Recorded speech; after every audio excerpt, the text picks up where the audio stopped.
Професор доктор Бозов, поводът е така, преждевременното прекратяване на вашия мандат като ректор на Бургаския държавен университет. 2 години много ли бяха или малко за това успешно развитие според мнозина начало на висшето учебно заведение? Благодаря за интересния въпрос. На пръв поглед са малко, но през тези 2 години успяхме да свършим доста работа с колегите. Университетът се развива добре. Обогатихме и структурата с още един факултет по фармация. На прага сме на разкриването на филиал на университета в град Добрич.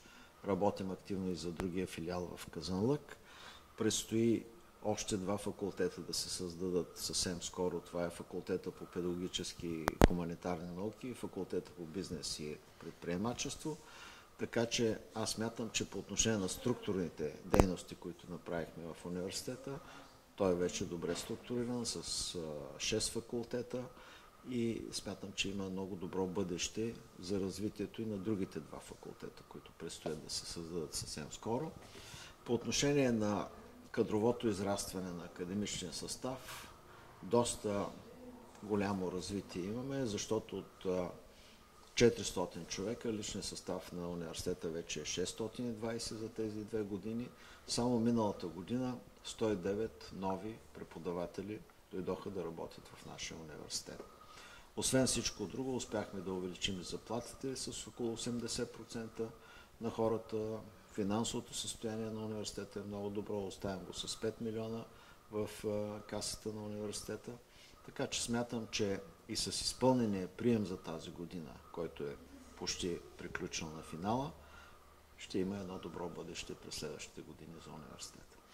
Отстрани погледното и чуто малко звучи като алма матер. Говоря за глава на населението за Бургас. Действително изграждането и израстването по-скоро е доста широкомащабно, но е хубаво да акцентираме върху студентите. Разшири се географията, освен така, ви заварихте предимно български студенти, но сега има може би над 15 станаха, вече може би и 20, не знам. Имаме студенти от 20 държави и те са основно от Европа, като около 50% от всички студенти, които учат медицина, са от Обединеното кралство, но имаме студенти от скандинавските страни до Малта и включително и от Азия, и от Африка. Затова географията на студентите, които са в университета, се разшири, но ние приемаме студенти от българските диаспори в чужбина, особено от Бесарабия, от Северна Македония имаме студенти, имаме сега по едно друго постановление украинци.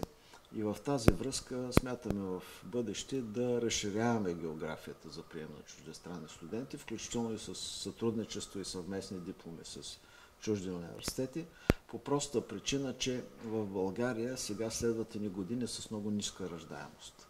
И не може да се очаква, че ще има много студенти българи, затова, за да запазим и да развиваме университета, ще започнем по-широк прием на студенти от чужбина. Да, особено сега и тази братоубийствена война може да се използва, ви го намекнахте за украинци, може би и молдовци, бесарабски българи най-вече да се акцентира. Вътре в кухнята сте, понеже има кадрови дефицит къде или не в региона, вашето наблюдение ще останат ли тук в региона, след като завършат и получат едно образование, което се признава в цял свят? Аз съм оптимист в това отношение, защото тези хора, които завършват медицина, ако имате предвид тях, и другите специалности, те са основно от региона на Бургас. Университетите в България все повече се регионализират. И при нас наблюдаваме, че 80% от студентите са от близките градове.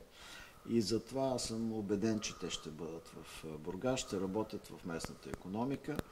И най-важното е, че ние имаме вече много добра подготовка и на студенти с технически и икономически специалности.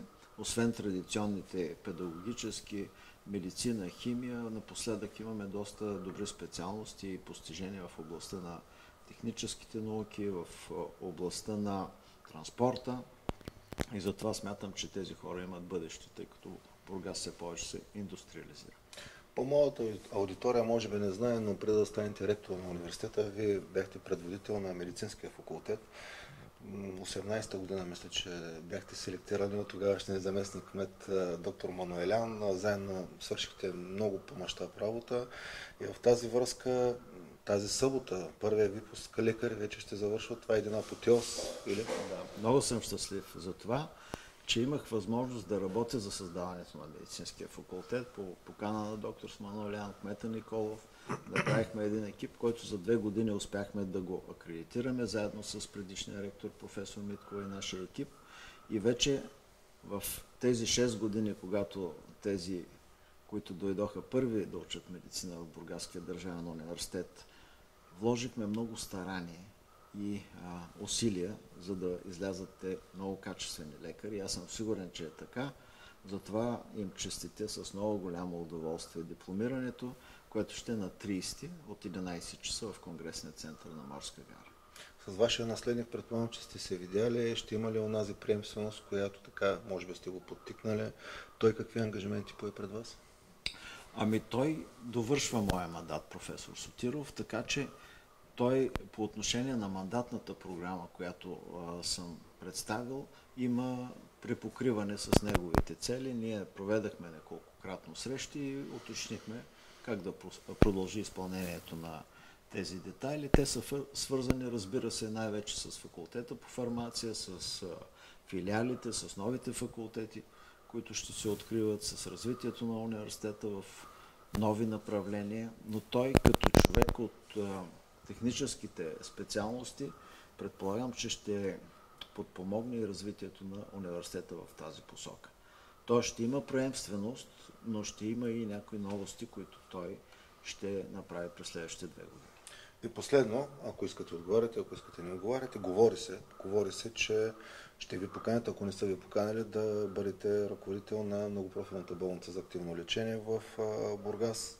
Наделявам мнението, че като комплексна фигура вие сте подходящ за тази цел. Има ли вече покана или напротив? Доколкото знам, там има конкурс обявен. Аз в момента имам работа като управител на комплексен онкологичен център. Разбира се, това е едно сериозно предизвикателство и четах в медиите, че се споменава и моето име сред евентуалните кандидати. Готов съм да помисля по тази тема. Успех! Благодаря.